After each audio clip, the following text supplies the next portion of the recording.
Hello everyone, welcome back to my channel. Hi, this is Akash Tiwari.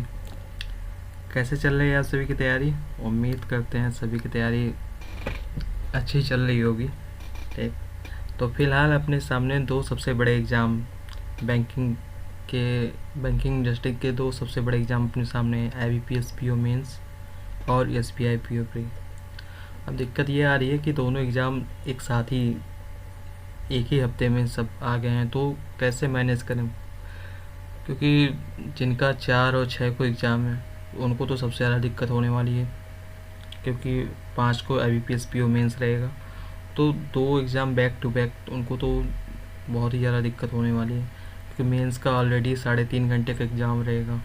ठीक, आप उससे थक के हार के आए रहोगे, फिर अगले दिन फिर आपका PO को प्री का एग्ज़ाम है, तो थोड़ा सा दिक्कत वाली बात है। पर अब जो है सामने उसको तो फेस करना ही पड़ेगा, उससे तो भाग नहीं सकते हैं, क्योंकि फीस भी तो भरी हुई है और मेहनत भी तो की हुई है। ठीक है, तो उससे भाग नहीं सकते हैं, जो अपने सामने है उसको फेस करना पड़ेगा। ठीक है, दूसरा जो सबसे बड़ी दिक्कत अभी आ रही है वो हर कोई एस्पिरेंट इसमें फेस कर रहा होगा कि SBI PO प्री के मार्क्स के जितने भी मॉक अटेम्प्ट कर रहे हैं अभी किसी भी प्लेटफॉर्म के, उसमें आपके नंबर डिक्रीज़ कर रहे हैं। ठीक है, और डिक्रीज़ कर रहे हैं मतलब काफ़ी ड्रास्टिकली डिक्रीज़ कर रहे हैं नंबर। 1-2 नंबर नहीं कम हो रहे हैं आपके, 8 से 10 नंबर 15 नंबर घट जा रहे हैं। ठीक है, ये हर कोई फेस कर रहा है। तो इसका सलूशन क्या है? इसका मतलब ये तो है नहीं कि अब आपका PO प्री का एग्ज़ाम क्लियर ही नहीं होगा। ठीक है, क्योंकि इस साल मैंने जो है बैंकिंग एग्ज़ाम अभी तक जितने हुए हैं सारे प्री मैंने क्लियर किए हुए हैं। ठीक है, सिर्फ एक RRB असिस्टेंट का 0.75 से रह गया था, उसको छोड़ के बाकी सारे सारे ही प्री मैंने क्लियर किए हुए हैं। कई मैंने 3 से 4 जो है मेंस एग्ज़ाम दे चुके हैं अभी तक। तो मुझे इतना तो समझ में आता है कि आप मॉक में जितने नंबर आपके आ रहे हैं वो उतना मैटर नहीं करते हैं जितना आपकी परसेंटाइल मैटर करती है। ठीक है, वही सेम इस समय अभी सभी के साथ हो रहा है, क्योंकि SBI PO का नाम आते ही हर एक प्लेटफॉर्म अपने मॉक का लेवल बढ़ा देता है इस समय। ठीक है, वो प्री में वो सारे क्वेश्चन भी दे दे रहे हैं जो एक्चुअल में प्री में नहीं आते, वो मेंस के क्वेश्चन हैं, वो भी वो प्री में ही डाल दे रहे हैं मॉक का लेवल बढ़ाने के लिए। तो इस वजह से ना क्या है, आपके जितने नंबर पहले आ रहे थे, ठीक है, मॉक में, वो उतने नंबर के बजाय आपको 10 से 15 नंबर घट के आ रहे होंगे अभी। आप लोग नीचे कमेंट करके बताइएगा कि आप लोग के साथ भी ऐसा हो रहा है कि नहीं हो रहा है, क्योंकि मेरे साथ तो बिल्कुल ऐसा ही हो रहा है। मैं पहले जो मॉक लगा रहा था, अटेम्प्ट कर रहा था, ठीक है, चाहे वो टेक्स्ट बुक का हो गया या फिर स्मार्ट कीड़ा का हो गया, ठीक, प्रैक्टिस मॉक का हो गया, तो उसमें मेरे लगभग 60+ हमेशा लगभग रहते थे। ठीक है, तो लेकिन अभी क्या हो रहा है, अभी मेरे 40-45 ऐसे नंबर आ रहे हैं सब में, सारे मॉक में। तो मैं अभी क्या कर रहा हूँ, मैं इसका मतलब ये नहीं टेंशन ले लूँगा कि भाई मेरे मार्क्स तो एकदम नंबर एकदम घटे चले जा रहे हैं, क्या होगा, क्लियर होगा कि नहीं होगा। ठीक है, मैं सिर्फ इस समय परसेंटाइल पे फोकस कर रहा हूँ कि मेरी परसेंटाइल 90+ रहनी चाहिए बस। 90+ नहीं तो 90 के आसपास, मतलब 88 हो सकती है। ठीक है, 85 से तक भी हो सकती है, तो भी आपका बेटर चल रहा है परफॉर्मेंस।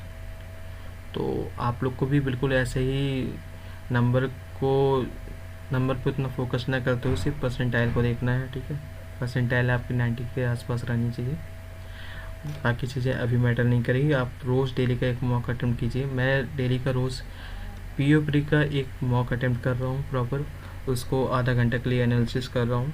ठीक, और बाकी प्री के लिए मैं कोई और एक्स्ट्रा चीज़ अभी नहीं कर रहा हूँ, क्योंकि टाइम भी नहीं है उतना, और ऊपर से साथ में भी मेंस का एग्ज़ाम भी है, तो ज़्यादा फोकस मेरा मेंस पे ही है। ठीक, बाकी आपको चल दिखा देते हैं मेरे कितने स्कोर अभी आ रहे हैं। ठीक है, पहले जो मैंने मॉक दे रखे हैं उसमें उसके स्कोर मैं पहले आपको दिखाता हूँ कि मैं कितने स्कोर आ रहे थे पहले। ठीक, पहले मेरे स्कोर, ये मैंने मॉक दिया हुआ था इसमें स्मार्ट कीड़ा पे, मेरे 64 मार्क्स आए थे और परसेंटाइल मेरी 97 थी।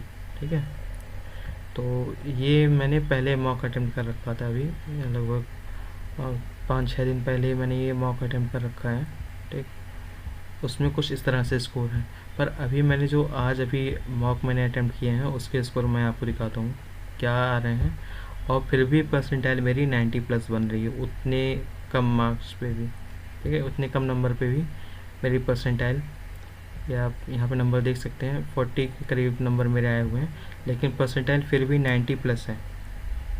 तो इससे एक चीज़ तो कन्फर्म है कि मॉक का लेवल बढ़ा हुआ है, क्योंकि अगर 90 प्लस परसेंटाइल इतने नंबर पे ही मिल रहा है और उसके पहले 64 मार्क्स पे आपको 90 प्लस परसेंटाइल मिल रहा था, तो इससे एकदम क्लियर है कि मॉक का लेवल बढ़ गया है। ठीक, मॉक का लेवल बढ़ गया है तो आपको अब नंबर के बजाय आपको सिर्फ परसेंटाइल पे फोकस करना है, मेन चीज़ यही मैटर करता है। ठीक, बाकी टेंशन लेने वाली बात नहीं है, ये सबके साथ हो रहा है, सब इसी दौर से गुजर रहे हैं, तो इसमें बिल्कुल भी परेशान होने वाली बात नहीं है। एग्ज़ाम आपका आराम से क्लियर होगा, आप सिर्फ परसेंटाइल को मेंटेन करके रखिए, बाकी नंबर पे फोकस बिल्कुल ना करिए। ठीक है, और डेली का एक मॉक ज़रूर पीओ का अटेम्प्ट करना है। बात करते हैं कि मेंस के लिए क्या मैं कर रहा हूँ।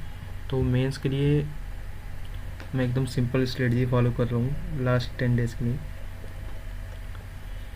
क्वांट और रीजनिंग के लिए मैं जो है सेक्शनल मॉक एक दिन का गैप करके दे रहा हूँ, एक दिन क्वांट का, एक दिन रीजनिंग का। ठीक है, और डेली एक प्रैक्टिस वीडियो देख रहा हूँ किसी भी टीचर का, मतलब ऐसे कोई पर्टिकुलर टीचर का नहीं है कि सिर्फ इन्हीं का ही देखना है। ठीक है, जिसका भी मुझे मतलब अच्छा लगने लगता है तो मैं उनका एक प्रैक्टिस सेशन देख लेता हूँ, एक क्वांट का और एक रीजनिंग का डेली।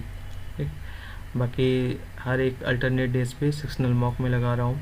ठीक, और उसका प्रॉपर एनालिसिस कर रहा हूँ। एनालिसिस में भी वो चीज़ मैं देख रहा हूँ, ज़्यादातर फोकस कर रहा हूँ कि जब मैं मॉक अटेम्प्ट करता हूँ तो उस समय मेरा सिलेक्शन, मैं किस किस क्वेश्चन को सिलेक्ट कर रहा हूँ। ठीक है, और वो कहीं ऐसा तो नहीं है कि मैं वो सारे क्वेश्चन स्किप कर दे रहा हूँ जो क्वेश्चन एक्चुअल में मुझे कर लेने चाहिए थे, जो डुएबल क्वेश्चन थे, पर मैं जल्दी में उसको स्किप कर गया, जिससे मेरे मार्क्स कम हो जा रहे हैं।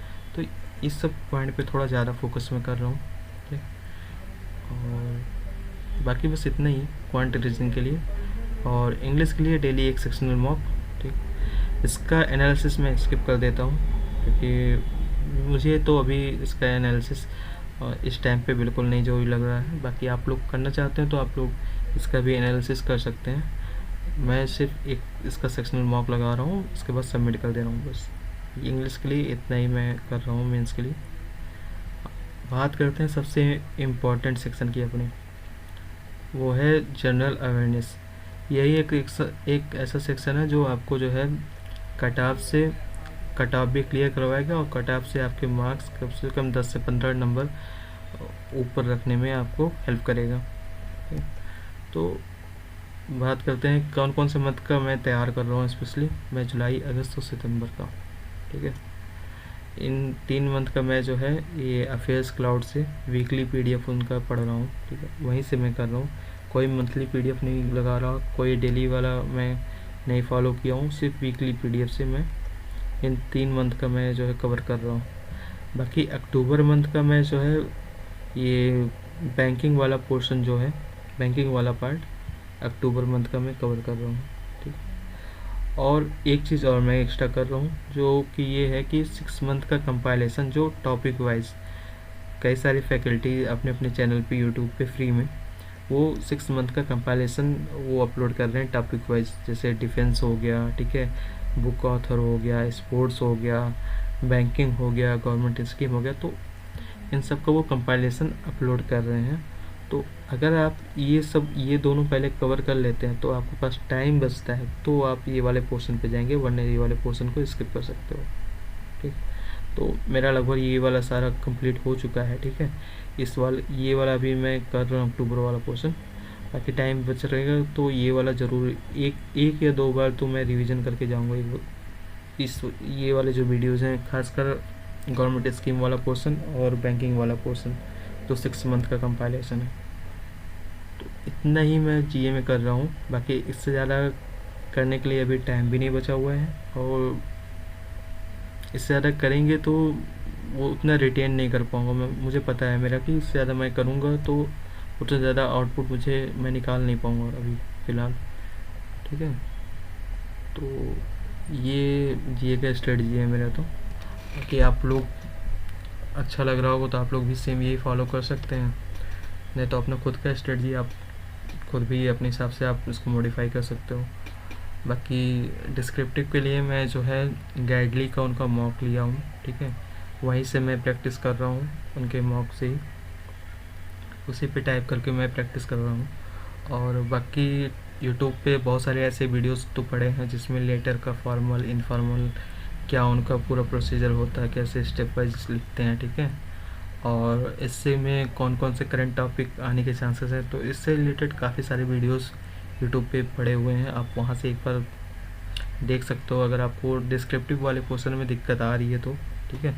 बाकी प्रैक्टिस के लिए आप जो है गाइडली का मॉक ले सकते हैं, वहाँ से आप कर सकते हो, या फिर आप नोट पैड वगैरह में टाइप करके फिर ग्रामरली से आप जो है ऐप की मदद से आप चेक कर सकते हो कि आपका सही है कि नहीं है, ठीक है। अगर आपके पास थोड़ा सा आप फाइनेंशियली ठीक हो तो आप जो है गाइडली वाला मॉक ले सकते हो, क्योंकि आप बार बार उसमें टाइप करोगे नोट पैड में, फिर इसके बाद आप ग्रामरली ऐप पे जाके चेक करोगे तो ये थोड़ा प्रोसेस लेंदी हो जाएगा, ठीक है, और इससे उतना ज़्यादा बेनिफिट नहीं होगा। इससे अच्छा है कि आप वो मॉक अटेम्प्ट कीजिए और वहाँ से अपना परफॉर्मेंस चेक कर लीजिए, एक रफ आइडिया आपको मिल जाएगा कि हाँ भाई इस तरह से मैं लिख रहा हूँ, इस तरह से मैं सारे स्टेप लिख रहा हूँ तो मेरे इतने नंबर आ रहे हैं, ठीक है। तो ज़्यादातर वो भी ज़्यादा आप लेटर पे फोकस करो, क्योंकि लेटर एक कुछ ऐसी चीज़ है ना कि कुछ कुछ वर्ड आपको सेम बिल्कुल एग्जैक्टली वैसे एग्ज़ाम में लिखने को मिल जाएगा, तो उससे क्या है आपके उसमें नंबर ज़्यादा आने के चांसेस हैं। बाकी इससे के लिए कुछ 7-8 टॉपिक आप देख सकते हैं, बहुत ज़्यादा तो आप देखने की ज़रूरत है ही नहीं, क्योंकि भाई वो एग्ज़ाम में कुछ भी पूछ सकते हैं, तो वो उतना ज़रूरी नहीं है। कुछ कुछ 7-8 टॉपिक आप जो है देख लिए, उसके थोड़ा ओवरव्यू ले लिए उस टॉपिक से रिलेटेड कि क्या क्या पॉइंट हैं, मतलब आए अगर उससे रिलेटेड कुछ भी टॉपिक आ रहा है तो आप उस पर लिख पा रहे हो कि नहीं लिख पा रहे हो, ठीक है। इतना कर लीजिए, इतना डिस्क्रिप्टिव में बहुत है, मैं इतना ही करके जा रहा हूँ।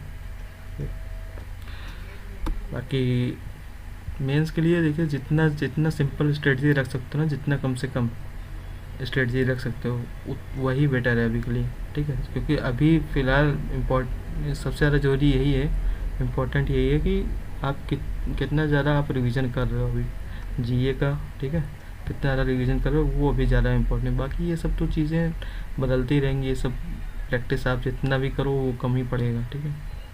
तो ये मेरा ओवरऑल स्ट्रेटजी मैं फॉलो कर रहा हूँ अभी फ़िलहाल लास्ट आखिरी 10 डेज़ के लिए एग्ज़ाम से पहले। बाकी आप लोग का क्या स्ट्रेटजी है, क्या आपको लगता है कि ये चीज़ सही है कि नहीं, ठीक है, आप लोग नीचे कमेंट कीजिएगा। बाकी वीडियो अच्छी लगी होगी तो वीडियो को लाइक कर लिएगा, और चैनल पे फर्स्ट टाइम विजिट कर रहे हो तो चैनल को सब्सक्राइब कर लिएगा। Thank you.